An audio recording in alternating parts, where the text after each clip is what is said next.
By the way, so it's a new thing we're doing. We don't talk about MMA that much. It's working well. Yeah, we're enjoying ourselves.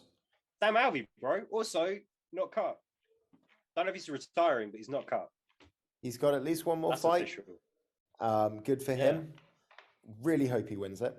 Has anyone ever seen that video on YouTube of the English guy? Somebody asked him what it is to be English, and he says being English is about eating, getting a Indian takeaway, driving a German car on your way back from purchasing I think it starts with like working for an American company, driving home in your German car, picking up an Indian takeaway or a Turkish kebab on the way home to watch your Japanese TV on your Swedish sofa and blah blah blah. And then sorry, you do the end, you do the punchline. Do the and you watching American TV show films on your Japanese TV, sitting on Swedish furniture, all the while complaining about anything that's foreign.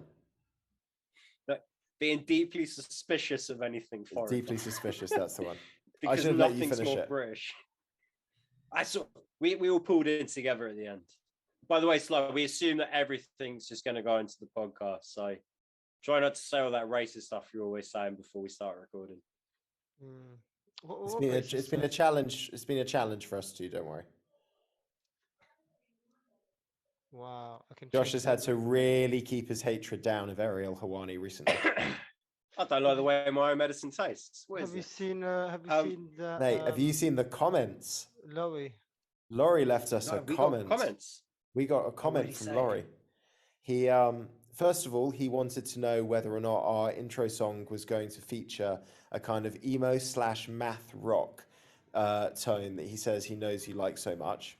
And then he also said, dude, what's your beef with Ariel Helwani? He wants to know why you dislike the guy so much. He knows we've talked about it before. I've said it many times. Okay. Sorry, there's a follow-up. And he wants to know, who are your two favorite MMA journalists? And he distinguishes this by saying he's excluding former professional fighters who are giving their punditry. That's fair enough. Yeah. Okay. So why do I hate Ariel Helwani? Ariel Helwani, and I really feel like I hated him back when everybody loved him. I didn't even realize that other fighters hated him as much as I hate him, and for similar reasons. So I don't feel like I'm crazy in this, but when you watch an Ariel Helwani interview, he will do this thing constantly where he will ask a very leading question, something that's going to generate clickbait material, something that he can quote on Twitter, that kind of thing, something semi-controversial or edgy, just trying to push a certain narrative. And the fighters will typically go, no, actually it's something else. And then he'll go, well, let me reframe. And he reposes the question in a way that's kind of a little easier for them to agree to. And if they don't respond favorably, he just keeps, saying, well, would you say that it is this? And then he just keeps trying to force an agenda. He does not come across like a neutral journalist. I think the way the UFC treat him is abysmal. At the same time, when he did that podcast where he was just like crying for like half an hour or something because they banned him from events, I was like, this is not the way to handle this. There are little things that I'm not a huge fan of. I'm not saying that everybody needs to hate him. I fucking hate him. I don't think of him as a credible journalist. I don't like his style. I do appreciate that he really built MMA media along with like some other key figures. He was in on the ground floor. The guy gets an incredible array of guests. If you like MMA, if you're new to MMA, it is a great way to find out what lots of big fighters and small fighters are thinking. But I fucking hate him. My favorite MMA journalists are, I don't know, I really like Luke Thomas. We've spoken about that a lot, I think, on the podcast too. Kind of a fan, I'm a big fan of Bloody Elbow, and I like a lot of Trent Reinsmith. His editorials and articles, they've got a lot of really good journalists. Bloody Elbow, I'm a big fan of that website, and MMA Junkie. Those are kind of like my two favorites to read from. But there is some stuff that like they'll write about what they're thinking in editorials and stuff where I'm like, I can just put it away. Come on, let it go. They get a little too fixated on certain things, but they do a good job of pushing like fighter pay issues, and they do put a lot of interesting shit up on their website. I would say those are the two. Was there another question? I've only remembered two of them.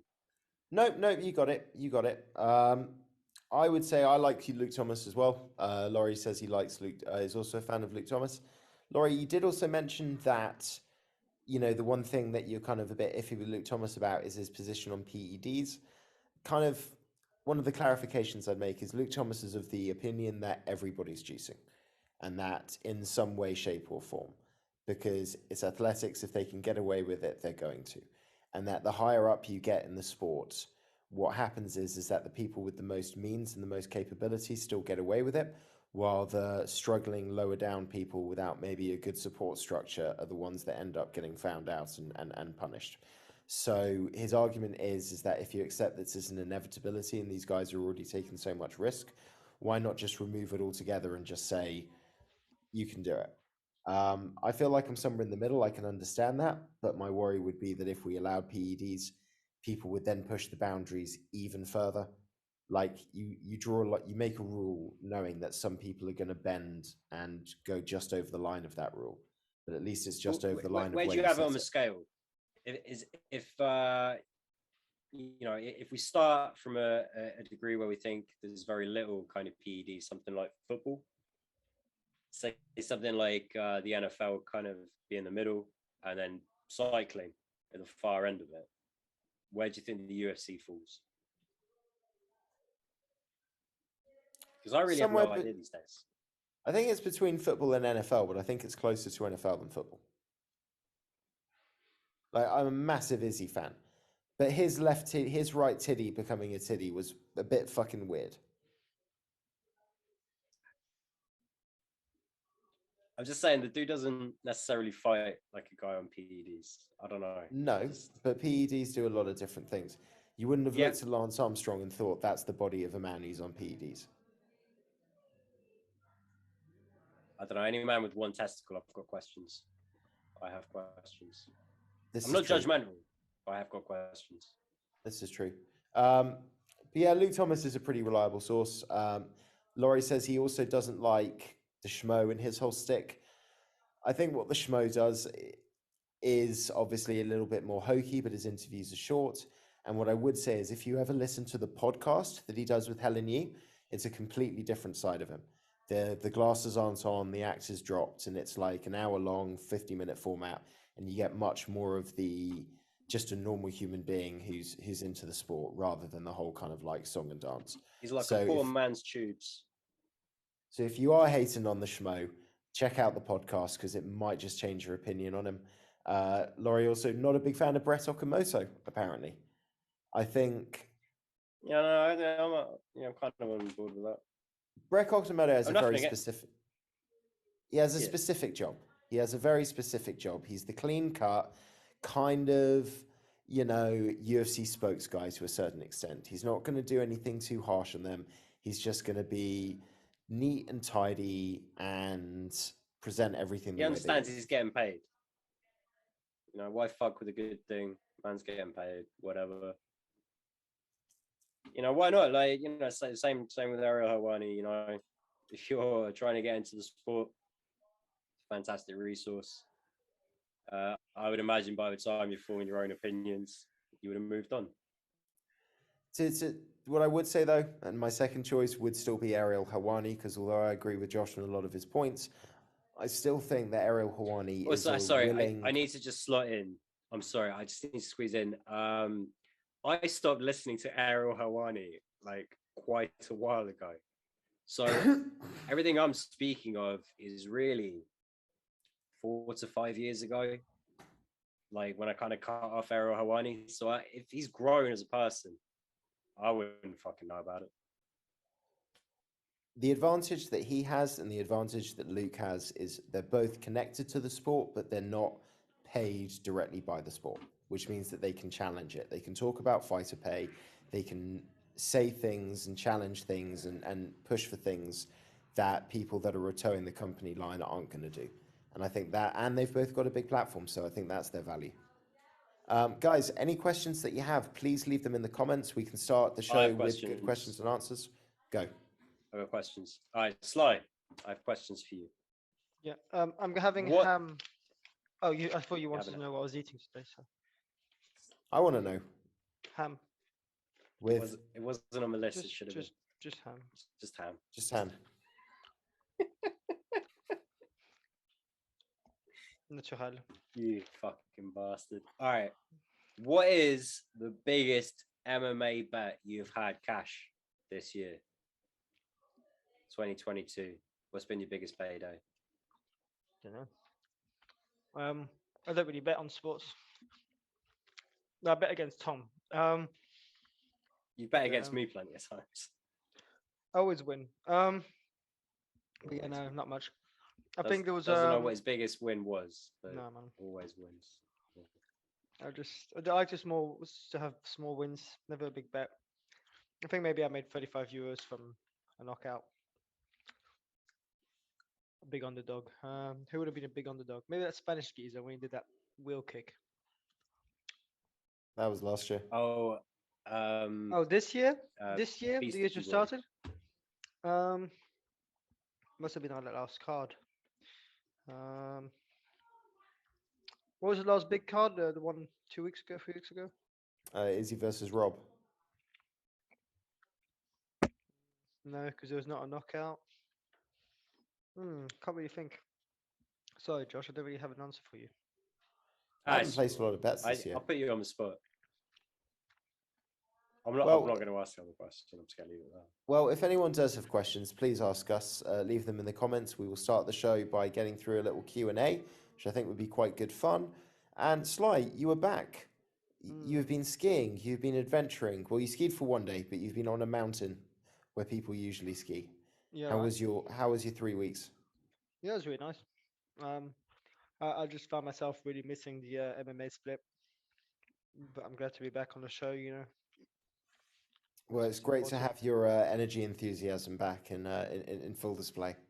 Thank you, Matt. And we've got a pretty big card to do picks on. This is the MMA Split Pick show for UFC 272.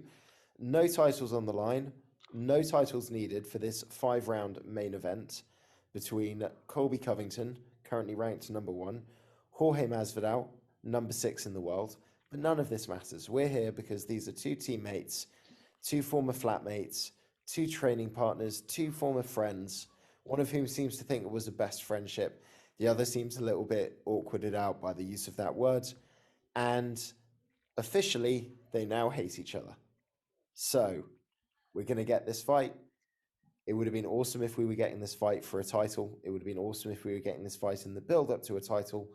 We are getting this fight because both guys have lost their fight to the champ, and this is their chance to kind of bounce back to relevancy. But guess what? It's still a fucking awesome fight. How's the excitement level for everybody on this one? Doesn't matter. There's no belts. This is like an old school UFC card, just deep, just good fights, and I don't need the fucking belts. This is exciting. Let's be real though; they for sure were best friends.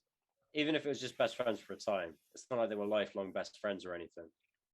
I think like a lot of what Jorge's referring to is the fact that he saw it coming, and kind of started distancing himself a little before the ultimate fallout. What was the fallout about? Well, the basic story is that they met in 2011, I think. So Jorge was already like a well-established guy at ATT, the gym that he was training at. And they brought Colby in, who was fresh out of uni, to be like a help with the wrestling side of things. And obviously, him and Masvidal basically just clicked straight away, would train. He was teaching Jorge how to wrestle. Jorge was teaching him how to strike. Then Colby gets into MMA. They start obviously being sparring partners with each other. This becomes a friendship that leads to them, Jorge letting him sleep on his couch for minimal rent, hanging out the whole time, training which he never paid. They trained with each other. They cornered each other for like a good proportion of their fights. like in each other's corner, like, and that doesn't happen a lot. Usually it's your coaches and like one other guy you trust. And for them, and for years, like anytime that they were on camera together, you'd hear them saying like, it's us against the world, it's me and him against the world. Even when Colby got his title shot, Jorge was saying, listen man, like there's no hatred, you know, if he's going through it, I'm cheering for him. If I'm getting the shot, he's going to be cheering for me. And then everything changed after Colby won the belt. Jorge's story has been pretty consistent, which is that Colby never paid his striking coach, which was a good friend of Masvidal, any money that he was owed. Once he won the belt, he basically just stiffed him once he got his big payday. And Colby's viewpoint is that Masvidal got jealous, which when you think about the year Masvidal had in 2018, little bit fucking stupid when you think like who's getting paid the most money, who's the biggest star. So I think Masvidal's story with that boxing coach, it was actually he was kind of training him, he was training for free basically his whole career. Like, you know, Jorge was bringing him along, or like he was there at the end of sessions and he was just doing a little bit of work, and then that evolved to the point that he was really doing a lot of work with him, and there was supposed to be some kind of agreement that he was going to get paid after that fight. And yeah, Colby didn't just stiff him, but fucking lied about it, fucked around with it. And I think he, not to the same extent, but I think he refused to pay another coach as well from ATT. I believe it was 2 coaches in total. But yeah, Colby, also, there are other people that have similar kind of stories about Colby. And Jorge got to see Colby be one way with certain people and then talk about him behind their backs in a completely different fashion. And we've all seen kind of the footage of like, you know, him and Usman at the airport. We understand how fake this guy can be. Man, it fucking pisses me off so much, right? Because you have Masvidal, who's just about like the realest competitor and MMA athlete you can imagine. And you got Colby Covington, who is really fucking up there, top 5 most fake. And, you know, logic tells you real should beat fake, right? I just really fucking worry that's not going to pan out though this weekend. Just to finish the kind of build up, one of the other factors that happened is Colby didn't just stiff the coaches, but that was the fight that Colby took on this whole new persona. He went from being like a pretty humble, respectful, quiet guy in his interviews to saying all the shit about Brazil and being this larger than life kind of fake character. And even though anyone who knew him knows that it's bullshit, if you live that persona 24/7 and you start doing it all the time and you're coming into the gym and you're doing that with your teammates, at a certain point, it's just who you are and it's kind of annoying people. So it turned a lot of other people in the gym against him, you know, and then there was moments where, you know, he would just diss his own team for no reason. Like he gave Poirier no support when he was going to fight Khabib, and just weird shit like this that you're not meant to do when your gym is meant to be your teammates. Those are like, you know, you're basically trusting these people to prepare you for war.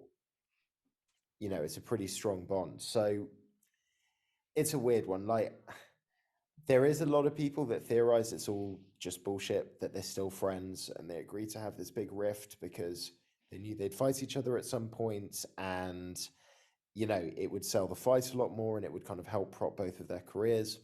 You know, there is things that people have pointed out, like there's certain, you know, conversations they've had where they're like, listen, our friendship is at that point where it doesn't matter what this guy ever says about me, I'd never take it personally, we're brothers, all this kind of stuff. So it could all be some big work to shoot, but it feels unlikely. It feels unlikely. And I think if it was a work shoot, they'd both have the same story and they'd both be saying the same narrative. It wouldn't be like Colby changing his story a bunch of times and Masvidal having his own story. There's no conspiracy. This is as real as it gets in terms of hatred. In terms of the fight itself, these are 2 guys that know each other. So what we know is this: they haven't trained with each other for a couple of years, but up until that point, they would know exactly who won in every single exchange. They know who would get the better of the other in sparring. Colby's obviously saying that he beat him every single time and in every single way they ever fought. Masvidal says that for a lot of the time they fought, he would get his ass kicked in wrestling, but in striking, he could make Colby quit. and that as time went on, the wrestling became more and more even. So the real question is, do we think that even though Colby's got that wrestling threat, it's going to be any different for Masvidal than when he fought Usman? Because let's be honest, Colby over 2 fights. Sorry, guys, my back is fucked. Sorry, every now and again it just spasms. So it might seem like I'm making weird sounds. The question is, Colby did a lot better against Usman than Masvidal did across 2 fights. Let's be honest. So does anyone think Masvidal can win? Masvidal will win this fight. I love the confidence. Oh man, look at him. He's I was just going to sitting there, say, like, sitting back. I assumed all of confident. us were going to go Colby, but because I was going to say, let's just all go Masvidal, so that the picks remain the same. It doesn't influence that, but we'll get the moral. No, Masvidal will beat Colby. You two can take Colby. Masvidal will beat him in a 5-round fight. Eventually, he's going to inflict enough damage on him that the ref's going to go, whoa, sorry, Colby, but you're going to have to give up. I love the confidence. But Masvidal's just more dangerous. He's a bit better. It's not. We're not comparing these guys to other fighters or this and that. No, Masvidal, they train together, and Colby knows that Masvidal's better than him. I'm not saying that Masvidal will beat everyone that Colby can beat. That's not what I'm saying. But in a fight of dog against dog, Masvidal is the bigger dog. He's a stronger dog. He's a dominant dog, and he will bite Colby. Colby's got that pace, though. Well, whatever. Listen, it's the same as when Arsenal play Man United. It doesn't matter what year, what season. Like, Man United will beat Arsenal almost every time. That's it. That's a terrible example. Arsenal have beaten Man United on many occasions. Many occasions, but mostly not. Also, pretty sure in that analogy, Colby is Man United. But... I'm just telling you, Masvidal will beat Colby. Like, I'm just telling you what it is. I'm not saying that it makes sense. It's not mathematical. It's not the stats. It's just what it is. This is a very unstatistical take from you, Sly, considering that you are usually the stats guy. Oh, well, you two seem shocked. But that's just the way it is, man. It's just... I'm shocked because I was hoping I could get this whole let's just all go for Masvidal. No, we're not carpooling. You guys can go and get the fucking motorbike together. Okay, well, Josh, Sly's given us an argument for Masvidal. Knockout. By knockout. What is your argument for Colby? By knockout. Okay.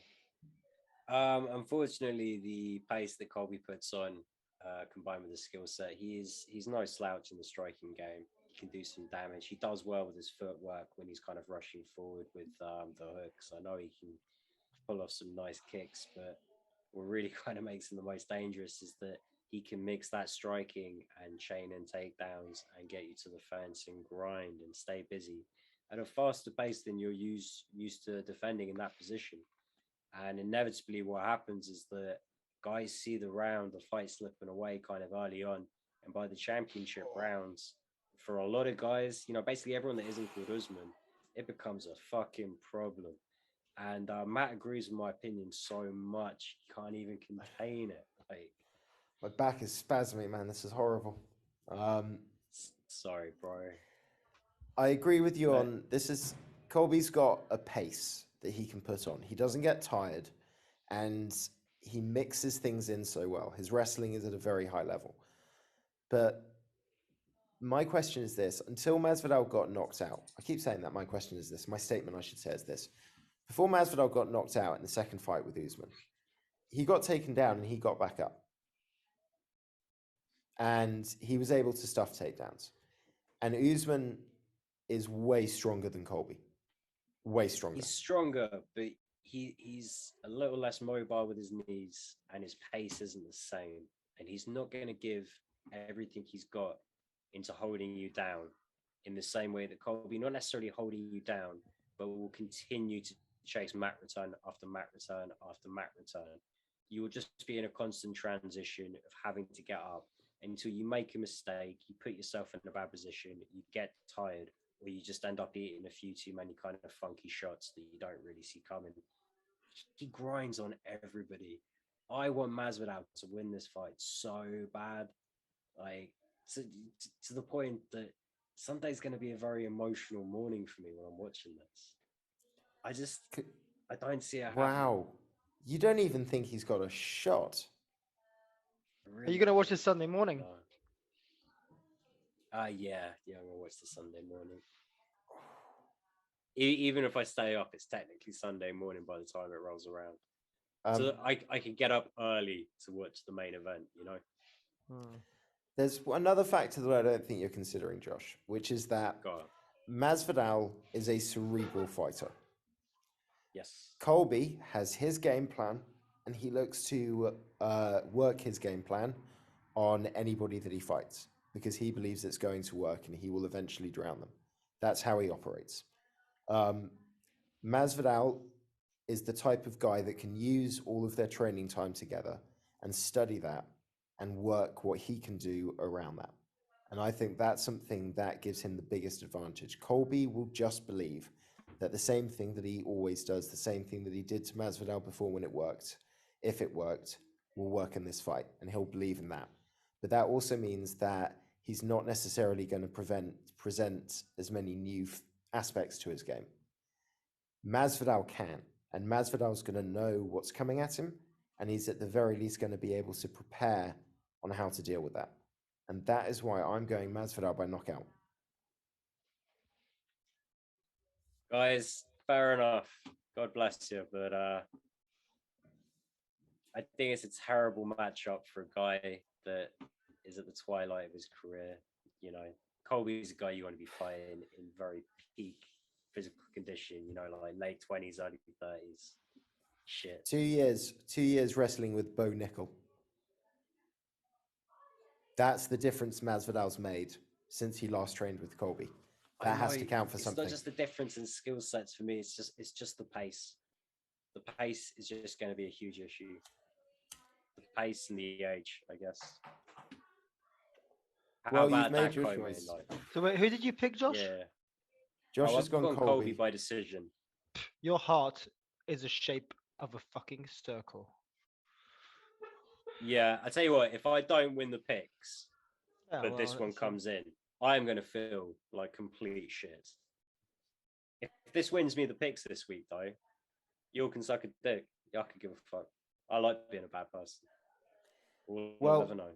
Let's move away from that main event. Let's talk about this co-main. Let's talk about RDA taking on a short notice replacement, Renato Moicano, at 160 pounds. Moicano coming off an impressive submission win over Hernandez.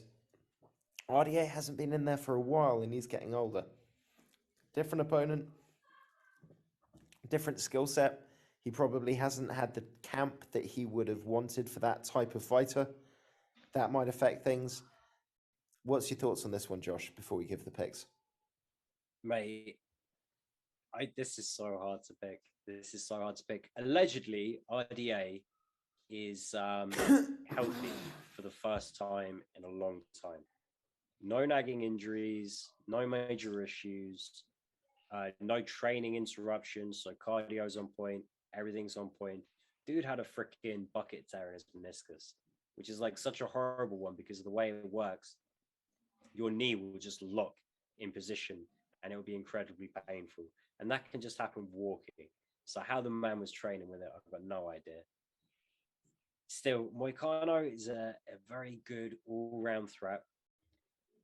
Even, kind of essentially, traditionally RDA fights at slightly heavier weight classes, lightweight to welterweight, Moicano, featherweight to lightweight. He is still going to be the longer, rangier fighter. He has a really good jab. His submission game is on point. RDA likes to think he's better on the ground, but a little bit of ring rust. Certainly the older fighter, more wear and tear on him. I've got no freaking idea. I'm going to bump it over to Sly. I've got no idea. I don't know.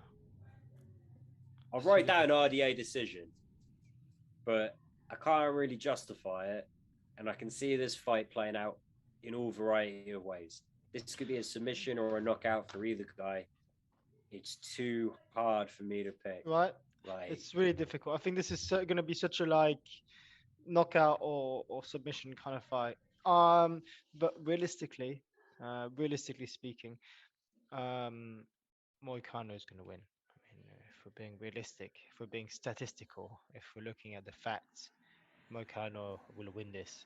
But then again, it's RDA, so it could just be punch face done. Although I don't know. No, I'm gonna go for Moicano. I'm actually gonna go for Moicano. Definitely Moicano by submission, I guess.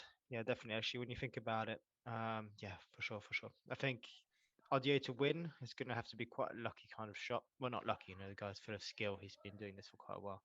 But yeah, no. For me personally, Renato Moicano will submit him. Moicano would have had a better shot at this fight if he'd had a full camp.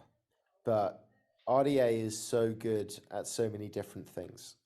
And even at welterweight against bigger guys, if you look at something like the Chiesa fight, where Chiesa's obviously so good at grappling on the ground, but there were just these little switches, these little trips, these little tricks and sweeps that RDA knew how to change position and get out of trouble. And then you look at the Paul Felder fight. Paul Felder's a strong dude, but he could not get RDA off him once RDA got him down and got him pressed and clinched against the cage. Moicano, he's adapting to being at lightweight, but I still think he's going to find that some of the power of some of the stronger guys in this division is going to be something he's new to. And these guys are at very different ends of the kind of weight class, I would say. And RDA is such an experienced vet. He knows how to nullify threats really effectively. And one of the things that we didn't see at welterweight, but he very much had at lightweight, is devastating knockout power. He can change the fight with one punch. And he doesn't tend to make a lot of mistakes. So I'm going to say RDA. I'm actually going to say submission. RDA wait, what? You think RDA is going to win this by submission? Okay, that's fair. That can definitely happen. I'd say Moicano is the more dangerous grappler in terms of what we've seen in MMA. But on paper, RDA is like the higher black belt. But it's just such a fun fight. It's impossible to make an assured pick. I genuinely think that both of you made good decisions though. I think mine was the best. No one else. Well, moving down on to effectively pretty much could end up being the best or most exciting or most intriguing fight of the night. Edson Barbosa taking on Bryce Mitchell. I mean, talk about a clash of styles. We've got exciting, up and coming, dangerous, tricky jiu-jitsu guy. There's also had a couple of fights that can show that even if he can't get the submission, he knows how to work ground control, get takedowns and grind wins out when needed, against one of the most electrifying strikers, one of the best kickers we've seen in MMA, Edson Barbosa. Josh, where's your mind going on this one? Honestly, I don't think it's as close as they got it on the betting line. I think what is the betting line? Mitchell. I've got a Bryce Mitchell at minus 149, Barbosa at plus 140. I think Bryce Mitchell should be one of the heaviest favorites on this card. I think he's going to get Barbosa down, and as soon as he gets Barbosa down, that is going to be the end of the fight. I think you're correct. I think Bryce Mitchell could beat Khabib. Like Bryce Mitchell is. Why are you laughing, Matt? Man, why are you even laughing? This is not funny, man. No, yeah. If Khabib had to cut down to 145, I mean, he could get his ass whipped. Well, yes, Khabib with one hand missing would be would struggle with Bryce Mitchell. Be more than a hand. It'd be a Nick Newell situation. Can we all remember that Barbosa's got a black belt in jiu-jitsu? Okay. He's no slouch on the ground. He doesn't use it a lot, but he's no slouch. Not the same. Not the same. Bryce Mitchell is so uniquely strong at what he does well. His takedowns sometimes are a little rudimentary, but very effective. And man, the way he controls guys on the mat, it doesn't matter what your belt is. You're just in survival mode. Boston Strong, Charles Rosa is someone I rate as a decent grappler. I put him ahead of many black belts in terms of MMA grappling. Bryce Mitchell had him in survival mode for essentially 15 minutes. That's a good point. You know, it was kind of ugly. Obviously, though, Barbosa could only need to land one shot, and it's a completely different fight. Yeah. Hasn't landed that shot in a while, though, eh? No. Last time I remember that shot really landing, other than Shane Burgos, the next one would have been Kevin Lee, which ultimately was a fight he lost. You know, he gets older. The reaction's slow. The reflex is slow. When he was at his peak, phenomenal in terms of danger. The knee on Dariush, the fucking hook kick on Terry-Atom. But these days, he kind of he's more of a kind of dangerous volume striker. You know, the way he made Hooker quit, the fight with Ige. But man, Bryce Mitchell's he's just gonna get him down, and it's gonna be a short night. Might be wrong. I still think Bryce Mitchell's going to win. I just think it's going to be decision, and I don't think it's going to be quite as easy as you're making it sound. He's got to get to him first, and he's got to get past those kicks first. And that's not the easiest proposition. Yeah, but if Barbosa kicks, Mitchell's taking him down. One kick that's not 100% perfect, then we're on the floor for 5 minutes. He's the one guy that lands his kicks perfectly. That's all I'm saying. All I'm saying is, what are you taking, Matt? Are you taking Bryce Mitchell by submission? Yeah, I'm taking decision. Decision. Oh, I'll take submission. Well, at least we're all agreed on that one, even though we have different reasons of why we got there. I think we're all going to go in the same direction on this one, but it'll be interesting to confirm. Kevin Holland, back down at welterweight. I think first welterweight fight in the UFC, taking on Cowboy Oliveira, Brazilian Oliveira, who's not had a good run recently. And I don't think he's going to have a good run in this fight because I think Kevin Holland's in the division he should have always been in. Yeah. What happened in Kevin Holland's last fight? A no contest. What was it? I can't remember at all. That's what I'm saying. I can see it's no He headbutted. They clashed heads, and it kind of knocked Holland out, and then he got choked. And then they tried to rebook it, and then Holland got injured. Who got sick? Holland got injured. And then he kind of realized that if he's walking around at about 187, 88 pounds, and basically he's just going on a few runs and doing his normal camp, not that hard to get below the middleweight weight, he can probably just fucking diet and then sweat out 8 or 9 pounds a few days before, and it's not really going to affect him. He was never a guy where it's like, oh, I don't want to fight at welterweight because I'm really depleted. He was the guy who was just like, I can win fights at middleweight. I don't want to do that shit. That's work. Yeah. But he's been doing work now. He says he's actually living and eating like an athlete. Man, I think he's going to destroy Oliveira. I don't even think this is close. I think he's going to keep his power. Oliveira's getting old. And I don't think this is going to be pretty. I think it's going to be nice, comfortable, get some confidence and hype back in your new division. Welcome, Kevin Holland. I hope so. I hope he talks loads of shit. I hope he talks so much shit that's fucking hilarious. He's not going to have enough time. No. No. For real, he's knocking him out inside one. You reckon? Yeah. Yeah. Look, I know Oliveira hasn't been knocked out since like fucking Yancy Medeiros, but like, let's not lie, he has looked chinny. And mate, you know, you remember the Ronaldo Souza fight? Like, that power is going to carry over for Holland. He's not going to lose any of his power. Dude's just basically got to do a water flush and sit in a sauna for 30 minutes. Good to go. It's not even a hard cut. He's going to be very, very powerful at this weight division. Oliveira likes brawling, way too open. His grappling game's built more on opportunity than setup. You know, Holland's got this on a plate. He's still going to be faster than most of the people in this division. Like, that's usually the one negative of going down, is you might be a little bit slower, but he is going to be much faster than Oliveira.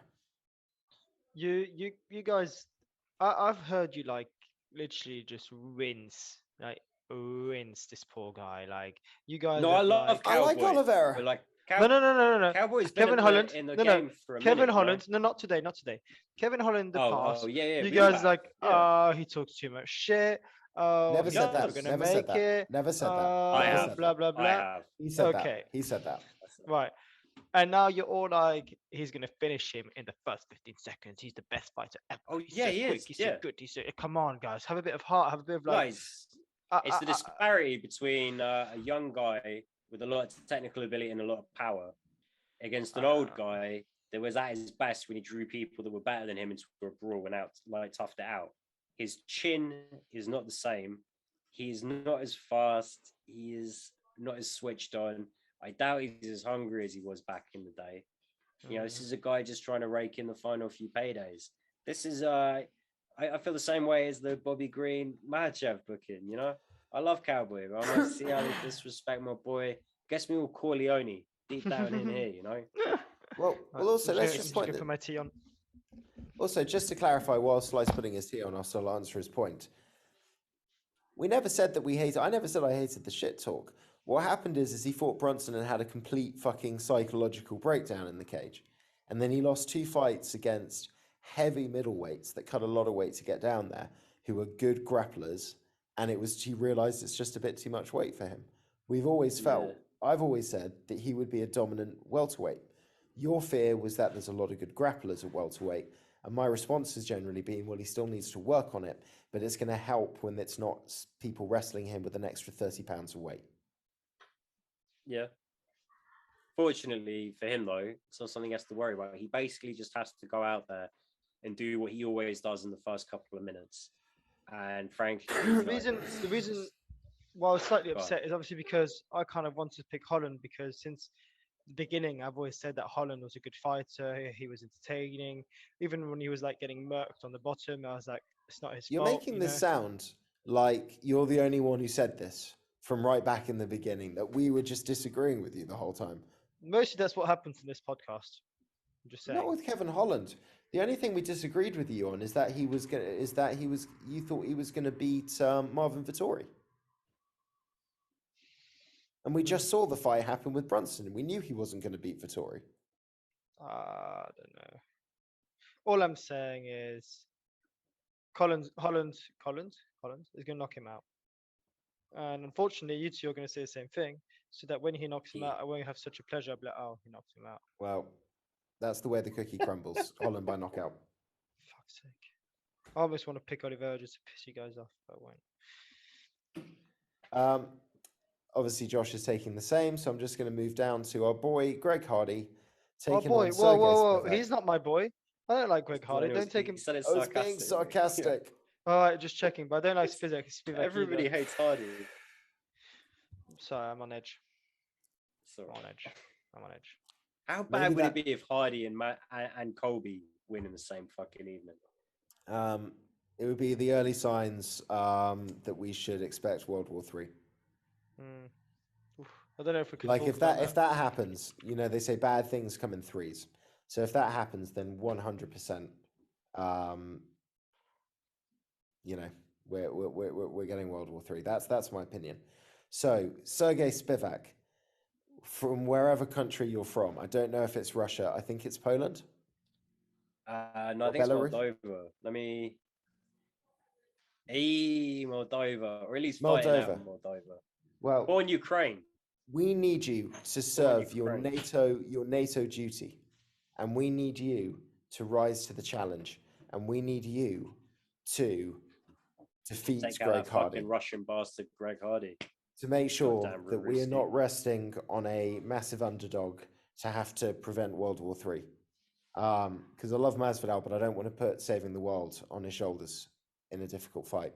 So take that off his shoulders, Sergey Spivak, and beat Greg Hardy for decency, for women's rights, and for your own career. And to be honest, I think he can, because, Greg Hardy's not got the best takedown defense. He does get tired. The only thing is, he is a fucking strong dude. For that first round, he's, if he gets on top of you, it's a problem. If you can get on top of him, he will not be able to get up. Look, he's a big athlete, but he's not a well-conditioned athlete. Never has been. He's cutting down from 290. The guy has about 90 seconds in the tank. And I reckon he'll spend most of that first 90 seconds on his back. Fuck Greg Hardy, by the way. I made fun of him saying he's Russian because I want to hate Russia. I don't hate Russia. I hate Putin. Hate the Kremlin. But Let's not act like it's all a Russia. On that Yeah, topic, fuck very that guy. interestingly, Russia has been banned from the World Cup and the Olympics, and the Russian teams and league has been taken off EA Sports FIFA 22. But at this exact moment, individual Russian fighters in the UFC have not had their fights cancelled.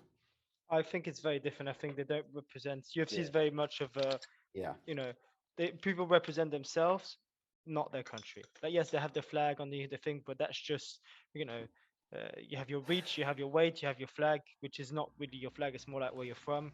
Most Yeah. people actually don't fight under their flag or where they're from. You know, it's like, oh, you know, I'm fighting out of like, there's a few people that don't fight for their flag that they come from. I'm thinking of one of the German guys, kind of a newcomer.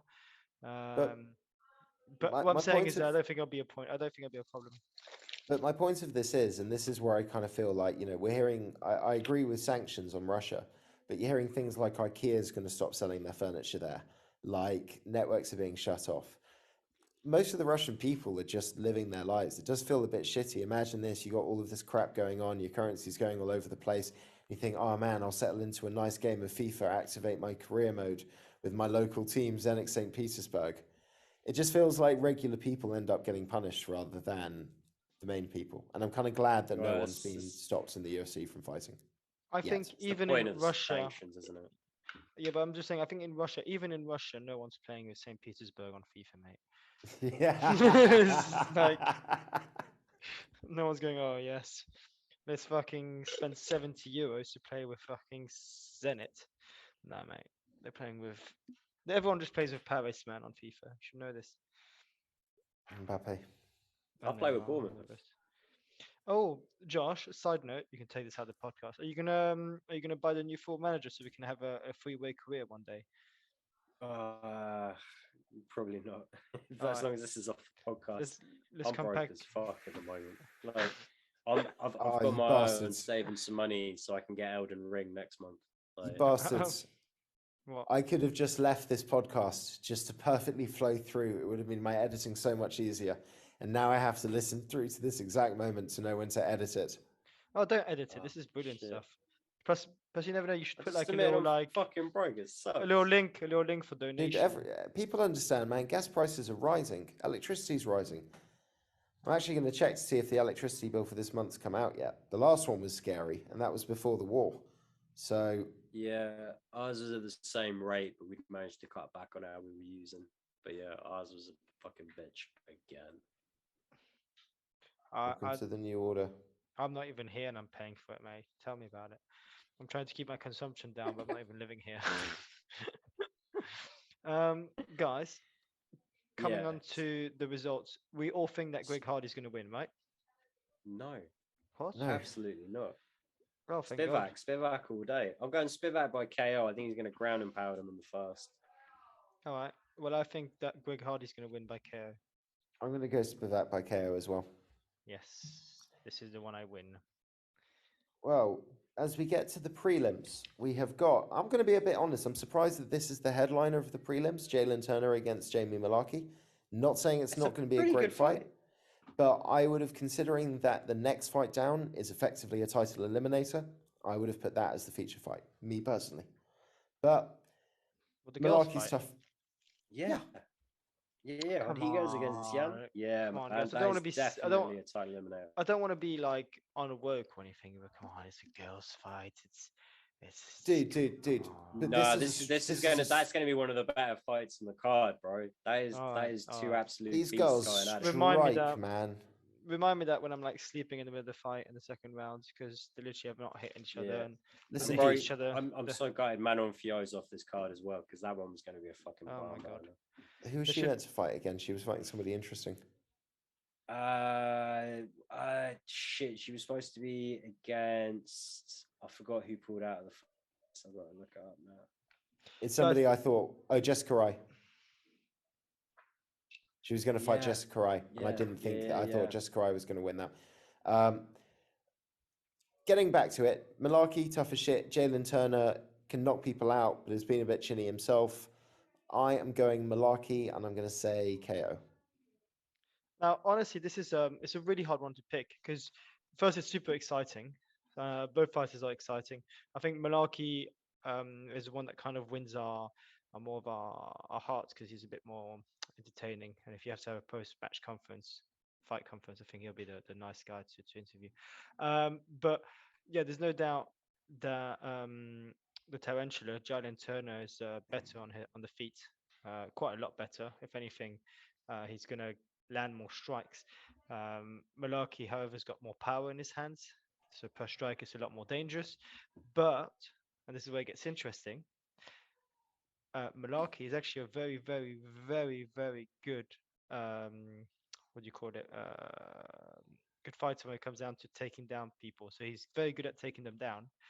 But Jalen Turner is really, really good at submitting them. So whether Jamie will want to take Jalen to the ground, I don't know. But he probably won't want to stay standing because Jalen's really good with his hands. So I think it's going to be like it could go either way. I'm going to go for. Sorry, go ahead. I'm gonna go for Malarkey because I think it's exactly what you're gonna say. He's tough. He's very tough. He can take a lot of punches, and it's one punch of his is probably equal to 2 or 3 of Turner. But so yeah, I'm gonna go for Malarkey, and I think he'll win it by fucking hell. What did I write down? KO. Malarkey's just hard to finish, man. I've seen him win multiple fights where it looks like he is dead and gone, and he survives and then finds a way to come back and get the job done. So I think that's what it's going to come down to. It's not that Jalen Turner can't land. I just don't think that he's going to be able to take what comes back at him. I'm going to say Malarkey by KO. It's definitely not. I'm not that excited about this fight, though, to be honest. Really? Wait till Matt, come on. This is Turner's a dangerous guy. I'm not a big Jalen Turner guy. This is going to be a good fight. Look, Turner is a dangerous guy.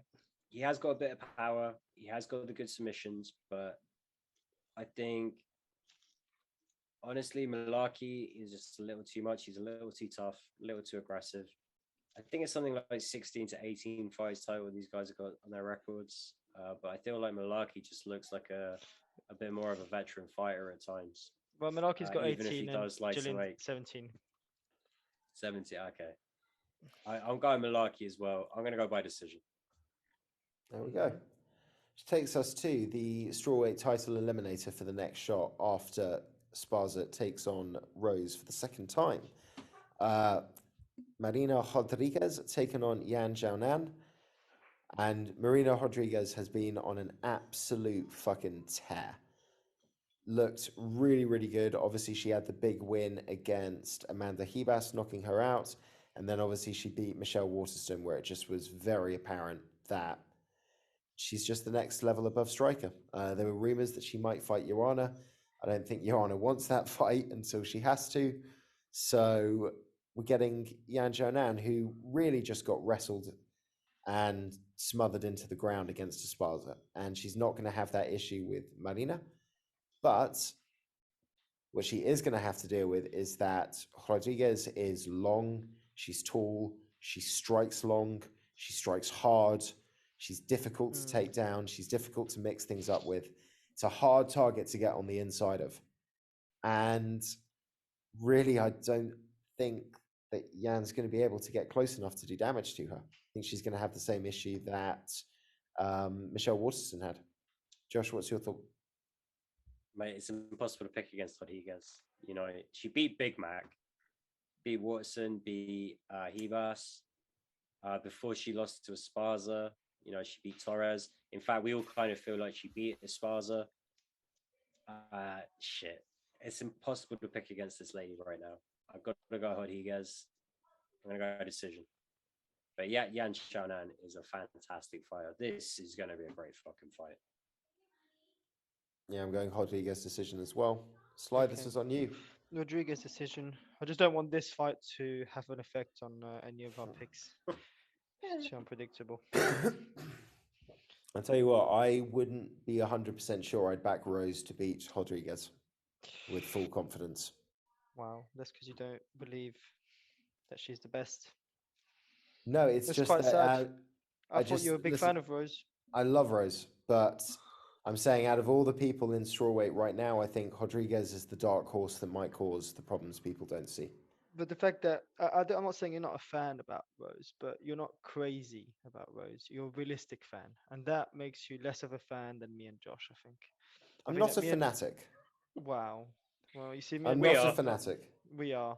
So the next time Yeah. that Listen, Rose fights, especially if she fights against Marina Rodriguez, you can pick Rodriguez. We'll pick Rose, and then me and Josh will have little tears in our eyes when Rose gives a speech at the end, and you'll be like, "Oh shit, I just lost a picture because of Marina Rodriguez." listen, Rose is an amazing fighter. I will always root for Rose to win any fight that she's in. It's just that because I want Rose to win really badly, I do this thing where I look at opponents and think, that might be tricky. And it's not to say that I don't think she'd win. It's just that Marina's strong and tall and long.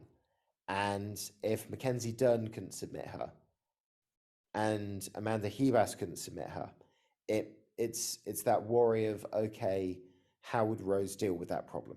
And I think it's a much more dangerous challenge than Ioana for a third time, than Esparza for a second time, than even Weili Zhang for a third time. Mm. That's the one that I would be the most nervous about. And I want to see Rose get an 8, 9, fucking 10 fight streak, title defense, best ever, undisputed. That's the fight that I would be nervous When mixes is things up. Rose? When is Rose fighting next? Is Rose fighting potentially the winner of this fight then? Or No, is she's Rose No, fighting? she's fighting fighting Esparza Sparta. first. When is this? No date yet. It's not announced yet. It But hasn't been Mm. confirmed. it's got to be coming soon, right? Reasonably soon. Like it's at latest, I would expect it to be like a co-main and one of like the summer cards. My guess 276 Mm.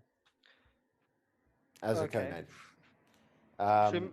Should we move on to the next fight, which is going to be an absolute fucking mess? You I mean hope. Negarinamu against Nego Kennedy? Mariano. Can we just say Greek Nikolai Benzema. against Kennedy? This is the Wait, fight of the fucking hard names. Mm. this? Wait, was Negero Mayo? Oh, I can't fucking. Negu Romania. Mariano's nickname, is it Niku or Negu? Niku I Negu. don't know. Nick I'm Neg. calling him Oh, Nikolai. man. Nikolai and Kennedy. That is perfectly I think it's easy to Niku. say. I'm sticking to it. Niku and Kennedy. Fine, you got me. All right, are you happy? Niku and Kennedy. Yeah. Both Kenyan. Kennedy is coming off the loss, but obviously, he got punched by a hard puncher. It happens. I am still backing him for this fight. I'm still backing him to get a KO. He's still got scary power. I still think he can land. Yeah, man. He has that ability to kind of come back as well. It doesn't matter if he's getting ass worked, he can still land that finishing shot. That being said, I think he's a slight favorite in this as well. That being said, I'm going to go Niku. Not an easy pick to make. I just think Niku might be able to put him away. Niku by KO. Mm. Surprisingly, I think Niku might win this by sub. Could happen. Interesting. I just want to create some separation. Nice. Then we've got Mariana Moroz, who will be proudly flying the flag of Ukraine in this fight, taking on the Kazakhstan, Maria Agapova. And unfortunately, I hate to say it, but I don't think she's going to fare much better than Harami in this fight, because Agapova is Agapova, if you prefer, is a dangerous lady. Obviously, she had the massive slip up against was it Shana Dobson? Yeah. But you can take that one out. Like, aside from that, she's looked like somebody that is dangerous on the feet, can lock in submissions very quickly, and I think this is going to be a rough night for Murras. I think Agapova wins by submission. man, yeah. If that Shana Dobson loss had never happened, Agapova would be. I don't know if it's Agapova or Agapova. But Negu Mariano is completely not me for six. So I'm just going to shut up. And that's not the right way to do it. She is a fucking beast. And if she hadn't had that Shana Dobson loss, everyone would be talking about her and like how fucking lights out she is. She has been that good. I am going to go with Moroz though, just because Ukraine. Oh wow. Is Agapova the only Kazakhstan UFC female in the Female? UFC? Shit, I don't think so, but I can't remember who else. Uh, If she isn't, she's one of two. she reminds me of she's the idea I have of Boat's older sister. The number two prostitute in all of Kazakhstan. Yeah, but she said she's very strong. You know, she have a very very strong. So I think she will win. That's a horrible way of saying that a fighter's going to win. Hey, I think you're going to win because you remind me of Borat's older prostitute sister. Hey, listen, Borat said some very very positive things about her. But no, I just Mate, Kazakhstan. you have to watch the sequel. You have to watch the sequel so we can talk about it. Have you seen the sequel, Josh? I'm not that big on Borat, man. Shame. Just All taking a moment I'll just to soak that decision. Yeah, Moroz decision. Are you just doing that to support the people of Ukraine? Yeah. Really originally, I was like, I'm going to go Agapova. I'm going to get that wrong anyway. I'll try it.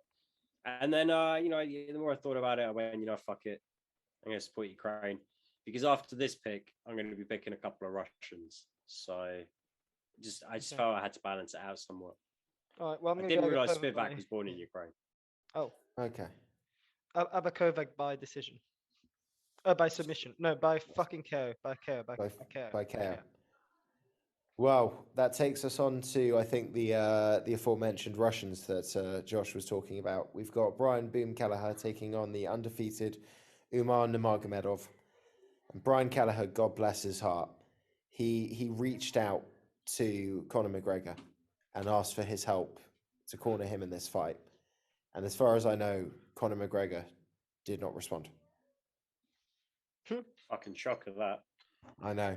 So, man is going to be on his own against an undefeated featherweight when he himself is really a bantamweight. And you love Kelleher because he'll take any fight that's given. But that doesn't always mean that it's going to work out well for him. This is not going to work out well for him. Like, this is not going to go well. No, I'm going KO. I wonder, and this is really a side note, there's fans on this, but a lot of fans are watching this now. It's a big stadium, yeah? I'm wondering if the Russians ones will get booed by the crowd at all. I think they will. I would imagine they would. I don't think they will. But this is Umar Nurmagomedov, the younger, the smaller one. He is a true bantamweight. He's the kickboxing one. I mean, he has great wrestling and submission ability, but he also has very, very fluid kickboxing. He is like, in a lot of ways, he's the least Nurmagomedov of the Nurmagomedovs. Just in terms of like, when you look at his stand-up, you're like, oh shit, I didn't know these boys could do that too. And I think he's better than Kelleher everywhere. Thing is, like, Kelleher's got more power. He's got that guillotine. I just think Umar Nurmagomedov's going to be respectful. He's going to, kind of take a slower pace, keep it at distance a bit, and just kind of grind it out when he has to. I think he's going to take a decision on this one. Shall I give you a mad stat? Obviously, Kelleher's had a much longer, let's say, UFC career. Okay, so this is a very, very non-statistical based thing. Nurmagomedov has only had 11 fights, but absorbed per minute, significant strike absorbed per minute. Yeah, Brian Kelleher's on a 4.6. Nurmagomedov is on a 0.8. One guy here doesn't get hit. One guy here gets hit a lot. Well, I'm going Nurmagomedov. And the grappling is ridiculous. The grappling is ridiculous. Like, Nurmagomedov is taking someone down almost every minute and a half. Mate, I just can't see this going. I don't know what the betting line is, but he's going to be the biggest favorite on the card for what I've seen. So yeah, Nurmagomedov by submission. Yeah, I think he is. Yeah. So we're all going Nurmagomedov by 3 different methods. Josh is going decision. I'm going knockout. Sly's going submission. Yeah. Tim Elliott taking on Tagir Ulanbekov. Tim Elliott's a great fighter. He's a lot of fun. He's got a good coach. He's not winning this fight. Ulanbekov by decision. Yeah, for sure. Yeah, I was pretty close to when you started reading out the fight. I was thinking as soon as you said Tim Elliott, I was just going to go pass. But that would have been a bit too disrespectful. He's not winning this fight. How is he going to lose this fight, fellas? What are you guys going for? I'm going to go for submission again. I'm going to go for a submission on the Russians. I'm going to say decision. Yeah, I'm also going to go decision. Tim Elliott's hard to finish. And that takes us to Devontae Smith against Ludovic Klein. These guys both like to strike. This is going to be a lot of fun. Who I pick? I'm going to say Ludovic Klein. I think he's a little bit more polished on the feet.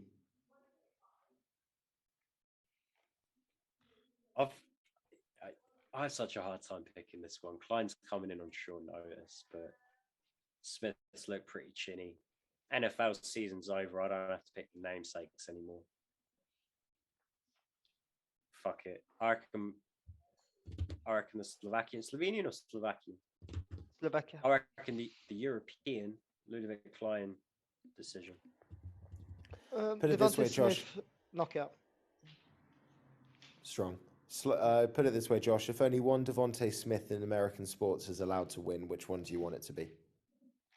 Eagles, easy. Exactly. I'm not invested in this dude's fight career like that. That's my team right there. And that takes us to the card opener, Dustin Jacoby taking on Michal Oleksiejczuk. Thank you very much, Oleksiejczuk. I fucking love this dude. Lord Oleksiejczuk.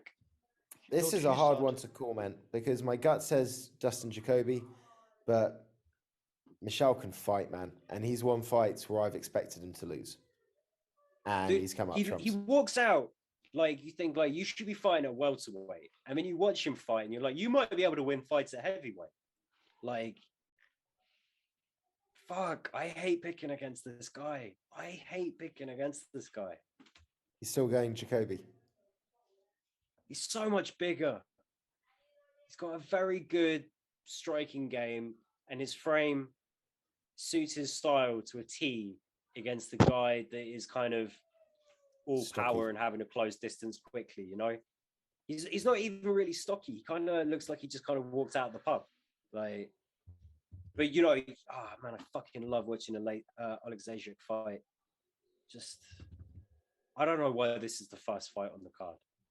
I guess they just wanted to set a tone, but like this should be like more prominent. Well, dude, there's not a lot of bad fights on this card. Even the ones that I've kind of moaned about, I didn't really moan about them. It's just that I didn't like the fact that Jalen Turner and Malarkey was headlining the prelims. When you look at some of these other fights, think it's good matchmaking. It's good matchmaking, but you could have put this opener in that featured prelim slot and swapped them around, and I think the card would have read better. For sure. But I'm going to say Jacoby by decision. Same. I'll go for Michael. I'll go for Michael by KO. I think there's the only way he's going to win this. It's fucking possible, man. Well, to be fair, guys, most of these fights, even the ones we've picked that we feel confident on, apart from Nurmagomedov, there's not a lot of sure things. A lot of close fights, and maybe Kevin Holland. A lot of good matchups. I'm excited for it. It's going to be a hell of a fucking card. Let's go. Enjoy the fight, guys. That's our show for today. Smash the like and subscribe button, and we'll be back next week. Peace out. Bye, Dave. Bye, Laurie. Bye, Laurie. Bye, Dave.